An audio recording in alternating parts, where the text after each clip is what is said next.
Sinabi lang ni Arik na kaya mo ko, yan ang mali mo. Para kang presidente mong si Duterte, ang bilis mo naniwala dun sa Chino. Parehas tayong tinalo ni Slack One sa live, pero nanalo ko sa video.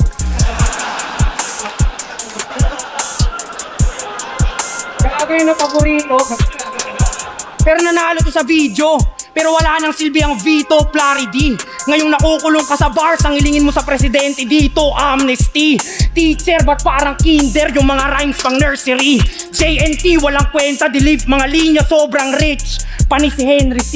Magiging bar fight lang to pag pinalo kita ng Hennessy. Triple H tong hayop sa gubat, bibigyan ng pedigree, tas paluin ng maso. Kaso mas gusto ko yung brr chainsaw ni Tipsy T para putulin ka dito.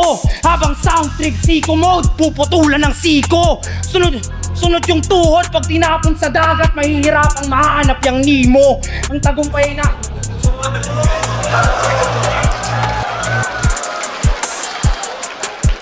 mahihirapang mahanap yung Nemo. Ang tagumpay ay nasa kalye o guhit ng pala. Di paano pag pinutol ko na yung kamay Nemo? Sinapsap si Tito. Sinapsap si Tito. Mga parte ng katawan niya ikakalat ko mismo. Mabubuo pa ba? Mukhang hindi na nga sir. Malas ka ng sinugalan, ngayong putol-putol mong katawan na ang ini-scatter. Parang ini-scatter. Parang tagpo na to sa horror movie at hindi na battle. Sinapchap gamit chainsaw, nagputol ako sa gubat. Illegal act para sa akin ay hindi ka rapper. Pagtapos putulin, sunugin, kainin after. Ngayong malalapnos, magtatapos, madadagdagan yung bachelors pati yung master.